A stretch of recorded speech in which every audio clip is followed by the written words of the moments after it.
Oi pessoal, tudo bem? Eu sou Ana Luísa, sou fundadora e CEO da startup Safe Drinking Water for All. Hoje eu vou apresentar um pouquinho mais sobre o meu trabalho. A STW foi uma startup que surgiu através de uma tecnologia que eu tinha iniciado o desenvolvimento ainda na escola, no ensino médio, que é o Aqualuz. Aos 17 eu ingressei no curso de biotecnologia da UFBA, aqui em Salvador, e aí comecei a entender e conhecer o mundo das startups, então fundei a STW como forma de levar a tecnologia do Aqualuz ao mercado. Aos 18, ainda nessa imersão no empreendedorismo, eu me formei como a brasileira mais jovem em liderança de novos empreendimentos pela MIT, que é um curso rápido, não é uma graduação. Aos 21, eu me formei como biotecnologista. Aos 23, eu finalizei minha pós-graduação em SGI, que é Sistema de Gestão Integrada. Ao longo desse tempo, a gente ganhou, como a STW, como startup, muitos prêmios, e alguns em destaque, prêmios internacionais que são até inéditos ao Brasil, como esse da ONU, que é a foto que está aqui aparecendo comigo. E o problema que a gente tenta resolver como startup é a da falta de acesso à água e saneamento no mundo, que hoje atinge mais de 2,5 bilhões de pessoas e gera consequências muito graves, principalmente para a saúde. Temos dados de mais de 250 milhões de pessoas que morrem por ano por doença de veiculação hídrica, sendo que boa parte delas são crianças de 0 a 5 anos, que entende que o dado de 15 milhões de crianças que morrem por esse motivo. E a partir daí, eu comecei a entender um pouco mais, através, na verdade, do livro Vidas Secas, de Graciliano Ramos, que foi o momento em que eu comecei a entender a questão da seca aqui no Nordeste, e pesquisando mais, vi que era uma realidade global. E como desde criança meu sonho era ser cientista e contribuir de alguma forma para o mundo, resolvendo um grande problema global, eu fiquei muito tocada em tentar resolver essa realidade que, apesar de eu nunca ter vivido, estava tão próxima de mim, como aqui na Bahia. Tem muitas famílias e muitas cidades no semiárido que sofrem com esse grande problema. Então, eu comecei a estudar o que eu poderia fazer e no mesmo ano, que era em 2013, surgiu a primeira versão do que hoje é o Aqualuz.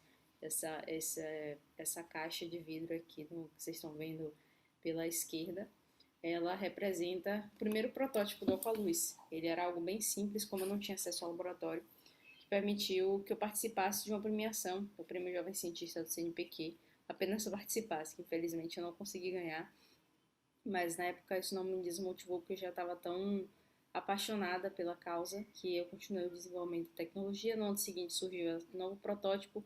Hoje a gente já está no número 11, mas o que eu quero ilustrar logo no início dessa palestra é uma frase que é muito comum para os empreendedores, que também serve para os cientistas. É: se você não tem vergonha da sua primeira versão do seu produto, você começou tarde demais. Isso significa que você precisa mostrar o seu produto para o mercado para uma validação mais rápido possível. Se você começar por questão de estética ou de achar que ainda não está bom o suficiente para o mercado, se não faz essa validação, você termina tendo alguns problemas que eu também tive. Apesar desse produto aí, que ele é extremamente simples e feio, essas problemáticas de não mostrar no mercado eu sofri porque só fui mostrar o Aqualuz para o mercado lá para a versão número 4 ou 5. E até aí eu só fazia otimizações baseadas em achismo e em coisas teóricas.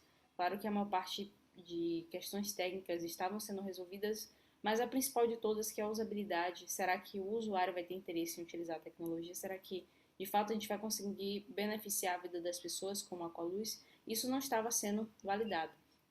E por isso até que eu já deixo bem claro nesse primeiro slide essa problemática, caso algum de vocês venham a passar por isso. Aqui já é a imagem do Aqualuz, da versão número 11, que é a que estamos atuando no mercado. Apesar dela não ser a última, a gente ainda vai evoluir, ainda vamos melhorar várias coisas. Mas esse é o produto que hoje ele já tem excelentes níveis de usabilidade e de eficiência técnica. Então, ao longo desses anos de desenvolvimento, que vem desde 2013 para cá, 2021, a gente vem melhorado muitas, como vocês podem, não tem nem comparação, né? a primeira versão com essa de cá, já é um modelo industrial, ele já tem várias outras acessórios que o primeiro não tinha.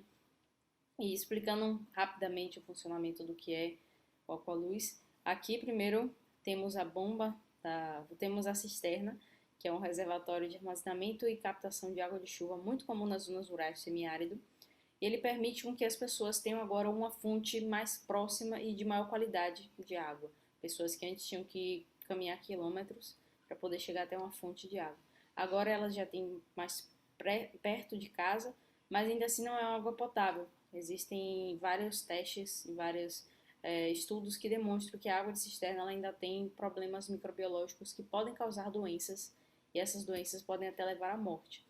Então, baseado nisso, o Aqualuz ele veio como uma solução focada na cisterna. É hoje a única tecnologia do mundo para tratar a água de cisterna usando a luz do sol. Apesar da cisterna ser muito mais comum no Brasil, ela também existe em outros países de outros continentes, tipo o africano, o asiático e outros até aqui da América Latina. Então, é uma solução com potencial global. E a gente foca na cisterna para conseguir pegar essa água desde o momento que ela é bombeada, isso aqui ainda é da cisterna, uma bomba manual da própria cisterna, ela não requer energia. E quando essa água é bombeada, ela fica armazenada nesse reservatório que tem capacidade de 10 litros, exposta diretamente à luz do sol. Aqui não dá para ver, mas tem uma tampa transparente de vidro, ou seja, não tem como entrar sujeira, nada disso dentro do equipamento, e essa tampa vai permitir a entrada da radiação solar. A radiação ultravioleta e infravermelho que vão fazer esse papel de desinfecção, não é um tratamento completo, é um tratamento focado mesmo na parte microbiológica. Então, a ultravioleta vai fazer o papel de gerar mutações genéticas nos micro-organismos que vão terminar levando à morte deles, e a infravermelha vai desnaturar as proteínas, que também são essenciais para a replicação desses micro-organismos. Dessa forma, a gente consegue deixar a água segura para o consumo do ponto de vista microbiológico dentro de algumas horas, que vai também depender muito da situação do dia. Então, não dá para colocar 5 da tarde e esperar que tenha um resultado no mesmo dia, porque nesse momento o sol já vai estar se pondo, não vai ser tempo suficiente. E também não adianta tentar usar a tecnologia no sul do país no momento de inverno, também não vai ter efeito, porque é necessário um nível de radiação de exposição ao sol muito alto. Então, por isso que a gente foca em zonas rurais do semiárido. Em zonas rurais, a gente sabe que não tem chuva ácida, na maioria das vezes. Então, não tem problema utilizar essa água do ponto de vista físico-químico. E também as condições climáticas das zonas áridas, do semiárido, que permite que a gente consiga utilizar a tecnologia na maior parte do ano, porque não vai ter períodos de chuva nem nublados na maior parte desse tempo.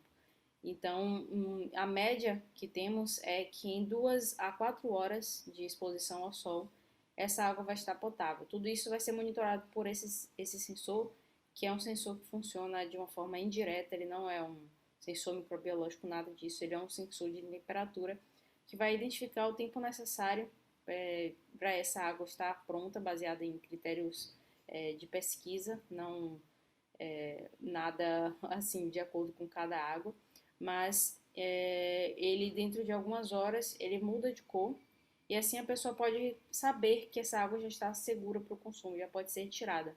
Ela vai sair quente, então a pessoa pode retirar e levar para casa para esfriar. Não é para também retornar na cisterna. A gente tem uma certa limitação de capacidade, então não dá para fazer um equipamento muito grande para tratar a comunidade. A gente foca mesmo em famílias e dessa forma a gente consegue ter um resultado muito bom para famílias que ficam em locais mais distantes e isoladas.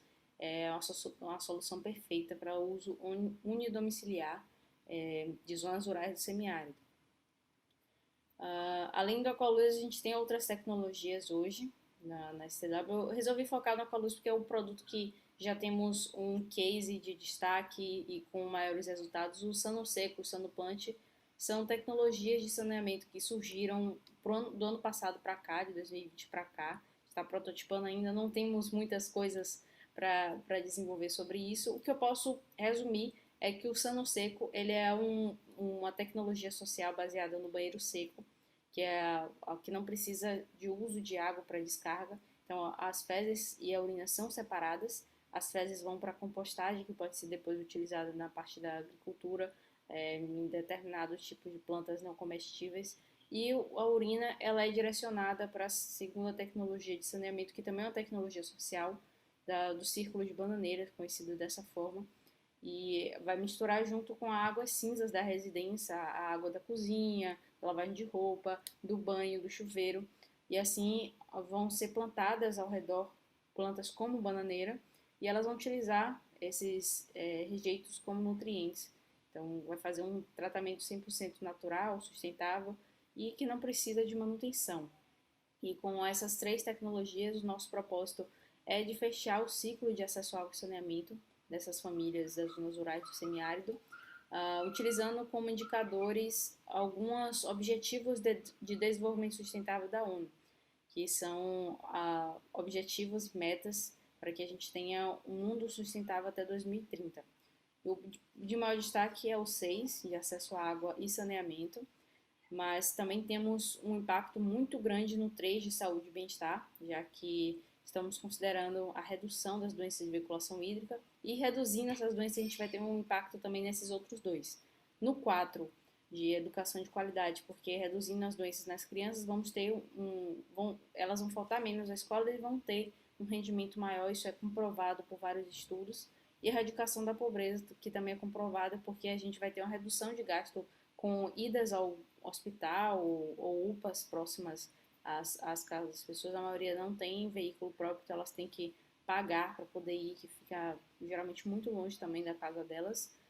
Não vão precisar comprar remédio, os pais não vão precisar faltar o trabalho para cuidar dos filhos ou para levar os filhos para o médico, ou se os pais ficarem doentes, eles também não vão precisar faltar o trabalho nem para o médico por conta disso, por causa da doença de circulação hídrica. E já o 17 é por conta da forma como a gente trabalha. Essa é uma dúvida muito grande de será que somos ONG? Será que o nosso modelo é venda direta para as pessoas ou para o governo? Não, esse também foi um grande desafio que tivemos na nossa trajetória e que só descobrimos em 2019 a forma de deixar o negócio sustentável de forma do aspecto financeiro. E esse modelo que trabalhamos se chama venda de projetos sociais através de responsabilidade social corporativa. E aí a gente procura empresas, ou as empresas também nos procuram, que atuem nessas zonas rurais do semiárido, como exemplo, parques de energia eólica, parques de energia solar, mineradoras, construtoras, e eles têm um impacto nessas comunidades e precisam investir em projetos. Então a gente leva projetos como o Aqualuz, Sano Seco, Sano Plant para essas comunidades, elas não pagam nada por isso e as empresas recebem uma compensação, que é o relatório mostrando como aquele investimento que eles fizeram trouxeram resultados positivos na melhoria da qualidade de vida dessas famílias. Aqui também eu só rapidamente uma tecnologia que surgiu durante a pandemia no ano passado. Hoje temos um total de 5 tecnologias no portfólio. A linha Aqua, que são as tecnologias que iniciam com Aqua, como Aqualuz, Aquapluve e é o que ainda vamos lançar no mercado, que é o Aquasolina, e a de saneamento, que atualmente são compostas por 2 tecnologias, o Sano Seco e o Sano Plant, que eu já falei para vocês brevemente. O Aquapluve, ele tem diferenciais de ser um lavatório de uso público com acionamento por pedal, tanto da água quanto do sabão, que é extremamente difícil você achar um lavatório dessa forma, e a alta durabilidade, que é o principal diferencial dele. Ele tem 10 anos de durabilidade, ou seja, não é só para resolver o problema da pandemia, é para que a gente possa estabelecer essa cultura da higienização das mãos nas ruas, mesmo pós período pandêmico. É uma tecnologia que a gente implantou aqui em Salvador, a gente tem tido resultados muito fantásticos, já impactando mais de 3 mil pessoas que utilizam diariamente a nossa tecnologia. E temos ela implantada em vários espaços públicos de alta circulação de pessoas.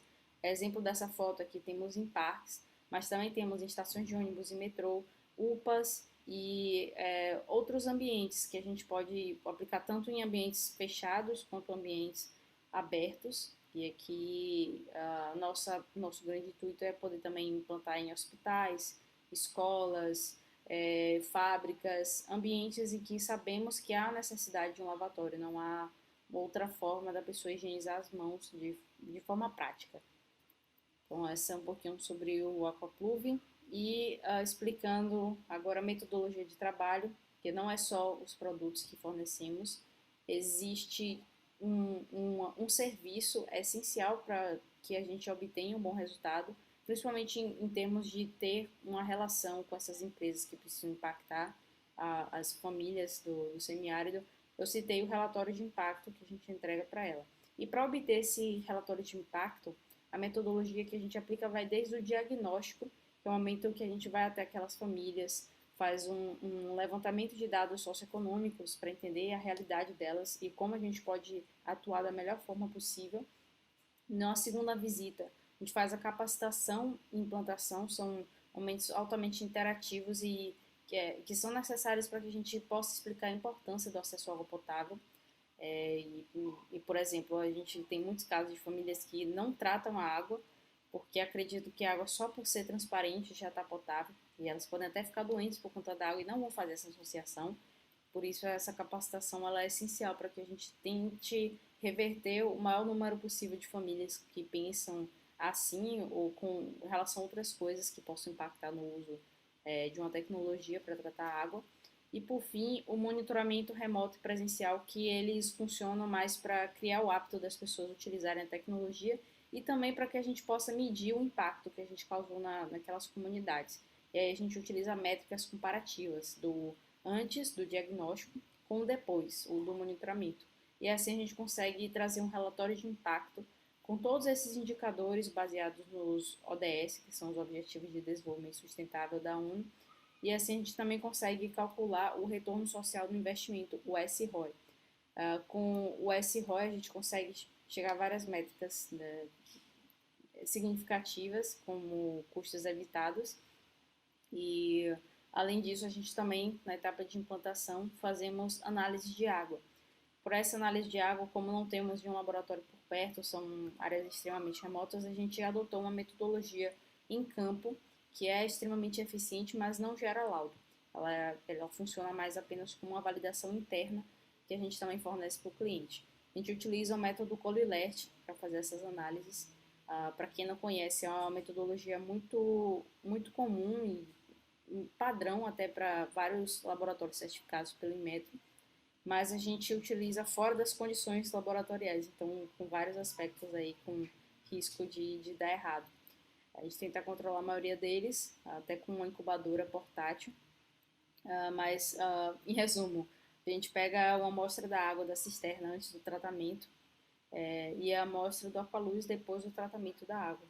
Então, quando a gente inocula esse substrato, ele fica com essa cor assim amarelo bem clarinho e em 24 horas, se ele mudar para um tom do amarelo mais escuro, significa que a água está contaminada por coliformes. E se ele ficar no mesmo tom que a gente colocou, esse amarelo bem clarinho, significa que a água não está contaminada. E assim a gente consegue ter aqui, é claro que vai ter uma variação, de acordo com a contaminação, essa tonalidade vai ser mais escura ou mais clara, mas esse ainda é um método, da forma como a gente aplica, é um método qualitativo. Então a gente não tem como quantificar a quantidade de micro-organismos e atualmente a gente só faz para coliformes, a gente não tem condições em campo de fazer uma análise mais completa de outros parâmetros. Aqui está o impacto que a gente já causou até os dias atuais. Atuamos em 6 estados do Nordeste, com possibilidade de trabalhar em muitos outros. E a gente consegue trazer aqui os dados de mais de 5 mil pessoas impactadas. Temos outros estados com potenciais alcances das nossas tecnologias. E os de azul mais escuro são os que a gente tem maior dificuldade. Isso por questões climáticas e por questões culturais. Então, a gente não atua nem no norte, nem no centro-oeste, nem no sudeste, nem no sul do país, por essas questões, com exceção do norte de Minas, que ainda pega uma faixa do semiárido, então a gente ainda consegue impactar regiões como essa. E aqui também temos um dado que é aquele SROI que eu falei no início, o retorno social do investimento, a gente calcula em todos os nossos projetos e a média que a gente conseguiu foi que a cada R$ 1 investido resulta em R$ 14 em retorno social. Isso significa que a cada R$ 1 que a gente coloca no Aqualuz, assim, não necessariamente R$ 1, mas de forma um cálculo geral, a gente consegue economizar R$ 14 em saúde, educação e acesso à água e saneamento. Esses são os três principais parâmetros. É uma economia que não é só para a família, mas também para a sociedade. Aqui a gente tem algumas premiações e eventos na mídia que foram extremamente importantes para o nosso trabalho, apesar de, às vezes, as pessoas não perceberem, nem a gente tinha noção da importância. As premiações foram extremamente relevantes, principalmente por eu ser muito jovem e mulher. Então, quando eu tentava parcerias, tentava conversar com pessoas do governo, empresas e até as próprias famílias beneficiárias, ninguém acreditava no poder que o Aqualuz tinha de mudar a realidade dessas pessoas. Ainda mais considerando que aqui no Brasil ninguém estava utilizando essa metodologia de desinfecção solar da água. Não foi algo que eu inventei, utilizar o sol para tratar água. Já é algo que existe há muito tempo, eu só peguei para aplicar de uma forma considerando melhor os aspectos culturais aqui do Brasil. E as pessoas tinham muita dificuldade de entender que o sol tinha essa capacidade e duvidava de acreditar em uma menina falando sobre isso. Então, quando a gente começou a ganhar prêmios, principalmente as premiações internacionais, isso foi mudando um pouco, como a grande virada de chave foi o prêmio da ONU, os Jovens Campeões da Terra, que eu sou atualmente a única brasileira. E as aparições na mídia também contribuíram muito para isso, porque tem muita relação, na verdade, das premiações com aparições na mídia, que basicamente as premiações chamaram as aparições, e essas aparições possibilitaram clientes chegar até a gente, o pessoal do governo e até as famílias beneficiárias. Antes a gente chegava, eles não acreditavam no Aqualuz, mas quando a gente começou a aparecer na mídia e de certa forma isso chegava até eles, o feedback que a gente já ouvia já era completamente diferente. E muitas vezes a gente chegava para as famílias e elas contavam que eu tinha visto vocês na TV e queria ter um Aqualuz em casa, mas nunca imaginei que chegaria aqui. Então, a gente é recebido com muita felicidade e isso faz toda a diferença no resultado do nosso trabalho. E aqui eu encerro a apresentação, mas eu queria deixar todos os meus contatos, caso vocês queiram conversar. Eu, às vezes, tento dar dicas sobre empreendedorismo. Não sou uma mentora oficial, não tenho muito tempo para isso, mas eu sempre respondo. Então, se vocês tiverem alguma dúvida, se quiserem até colaborar com a STW, a gente trabalha com muitos pesquisadores de qualquer, tanto graduação, mestrado, doutorado, a gente tem uma parceria para quem estiver interessado em desenvolver pesquisa sobre o nosso trabalho, independente da região, essa aí pode ser praticamente qualquer região, dependendo do tema. As nossas redes sociais, se vocês quiserem conhecer um pouco mais do meu trabalho, um pouco mais da STW, tem muita coisa por lá, segue lá, acompanha a gente, o Facebook também e o site para vocês terem informações gerais, e pelo site vocês conseguiriam acesso também a todas as outras vias de contato. Eu queria agradecer mais uma vez, para mim uma satisfação muito grande trocar minha experiência com outros biotecnologistas, biotecnólogos, e eu queria mesmo agradecer, porque biotecnologia foi um curso que mudou minha vida, foi o curso até que eu conheci o empreendedorismo e me fez tirar a STW do papel, colocar na realidade, e eu espero que muitos de vocês possam encontrar sua área de atuação. Eu comecei biotecnologia acreditando que eu atuaria mais para a saúde, terminei atuando mais para ambiental, mas ainda assim com um pouquinho de saúde, já que trabalhando com acesso à água e saneamento, temos um impacto direto na parte da saúde das pessoas. Então é isso, pessoal.